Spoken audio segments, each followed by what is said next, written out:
Some emotional habits feel so natural that you never think to question them. You apologize before saying what you need. You become tense when someone is disappointed. You explain yourself long after the conversation is over.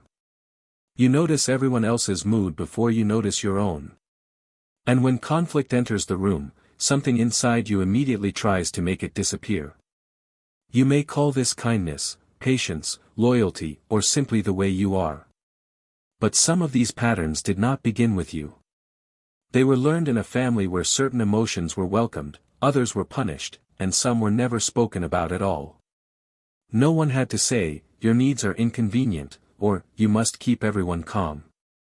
A child can learn those lessons from a sigh, a cold silence, a slammed cabinet, a parent who collapses under stress, or a home where love feels safest when nobody asks for too much. By adulthood, the lesson no longer sounds like a rule. It sounds like your own voice. You did not choose it, but you may have spent decades organizing your relationships around it. The question is not simply, "What did my family do wrong?" The more useful question is, "What did I have to become in order to belong there?" Because the answer may explain what you still repeat today. Research on attachment and emotion socialization suggests that children learn not only from what adults say, but also from how adults respond to fear, anger, sadness, mistakes, and need. A family teaches emotion through its atmosphere. In one home, anger may be loud and frightening. In another, it appears as withdrawal, sarcasm, or days of silence. In one family, sadness brings comfort. In another, sadness makes everyone uncomfortable, so the child learns to hide it. Some children learn that asking for help creates closeness. Others learn that asking creates irritation, guilt, or debt. These lessons are not exact copies passed automatically from one generation to the next. Temperament, culture, and later relationships all matter. But repeated emotional responses can become expectations about closeness, conflict, and how much of yourself is safe to reveal. Inherited patterns often look like virtues.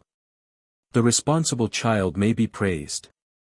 The quiet child may be called mature. The peacemaker may become the emotional center of the family, then grow into an adult who feels responsible for every uncomfortable feeling in the room. Imagine a woman named Linda, 58, known as the dependable one. When her parents argued, she distracted her younger brother. When her mother became overwhelmed, Linda became helpful. When her father withdrew, she waited quietly until the tension passed. No one told her to do this. She simply noticed that the house felt safer when she was easy, useful, and calm. Decades later, Linda hosts a family dinner. Her adult daughter begins talking about a problem at work. Before the daughter finishes, Linda offers 3 solutions. Her husband disagrees, and Linda quickly changes the subject.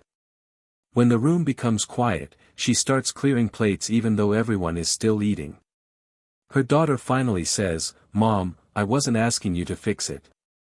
I just wanted you to listen." Linda feels embarrassed, then defensive. She has spent her life helping people. How could helping be the problem? The problem is not that Linda cares too much. Another person's discomfort activates an old responsibility inside her. She is not only listening to her daughter. She is trying to restore safety to the room. Such patterns survive because they usually worked once. Staying quiet may have prevented punishment. Being useful may have brought approval. Reading every face may have helped a child prepare for a parent's mood. Emotional distance may have protected someone from rejection. A pattern that once reduced danger can continue after the original danger is gone. The adult mind may understand that disagreement is normal, while the body still reacts as though disagreement threatens belonging. That is why insight alone is often not enough. You can know that you are allowed to say no and still feel guilty.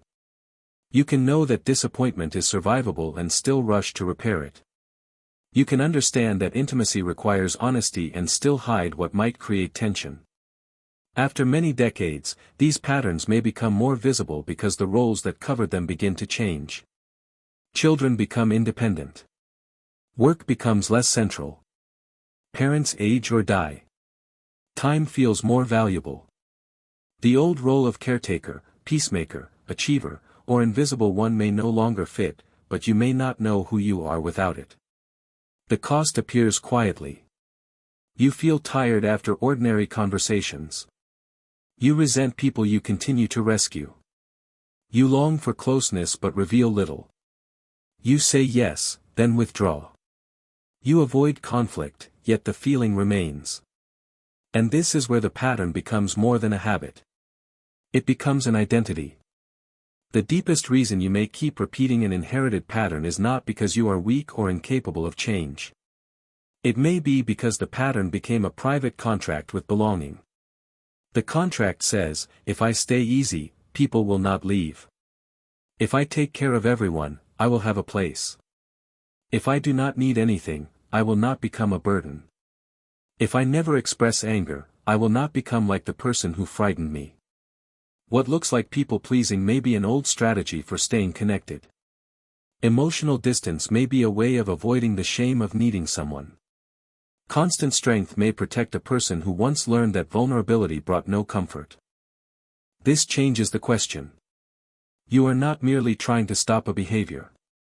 You are asking yourself to break a contract that once helped you survive emotionally. No wonder change can feel disloyal. No wonder a reasonable boundary can feel cruel. No wonder peace can feel strangely empty when you were raised to earn your place through usefulness. The pattern was not chosen. But it may have protected something essential: connection, predictability, dignity, or hope. Changing it begins with respect, not contempt. You do not have to shame the younger version of you for finding a way to belong. You can thank that strategy for what it did while recognizing that it now asks too much of your adult life. Begin by identifying the hidden family rule. Not the behavior, but the rule beneath it. Instead of writing, "I always say yes," write, "I learned that saying no makes me selfish." Instead of, "I avoid difficult conversations," write, "I learned that conflict leads to abandonment." Instead of, "I fix everyone's problems," write, "I learned that being needed is how I remain important." Then notice the sequence. What triggers the rule? What do you predict will happen? What do you automatically do? And what does that response cost you? The next step should be small enough to feel possible. Pause before answering. Say, "Let me think about that." Allow a loved one to be disappointed without immediately explaining. Listen to someone's pain without taking responsibility for removing it. Share one honest preference where you would normally stay agreeable. The goal is not to become cold or rebellious. It is to discover that discomfort is not always danger, and difference is not always rejection. The next time Linda's daughter calls, she describes another difficult week. Linda feels solutions rising in her mind, but she pauses and says, "That sounds exhausting. Do you want ideas, or do you want me to listen?" Her daughter chooses listening. Linda does almost nothing, yet the conversation becomes warmer. For the first time, helping does not require taking control. A new response may bring guilt. That guilt does not necessarily mean you have done something wrong. It may mean you have violated an old rule.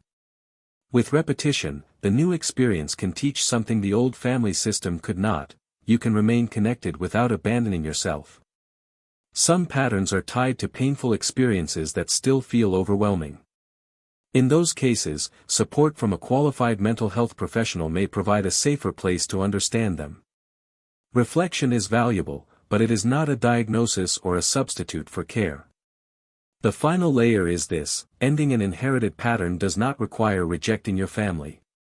Sometimes it is the most honest way to stop carrying forward what hurt them too. The people before you may have learned silence because no one listened. They may have controlled because uncertainty terrified them. They may have demanded strength because vulnerability was never safe. Understanding this can create compassion. But compassion does not require obedience. You are allowed to keep the love and question the rule. You are allowed to honor where you came from without repeating every emotional survival strategy that came with it. You did not choose the first language your family taught you about closeness, conflict, need, and worth. But you can decide which parts of that language still deserve to be spoken. So ask yourself one quiet question: what did I have to become in order to belong, and is that still who I want to be? Share the family rule you are ready to question in the comments. What was inherited may explain your pattern.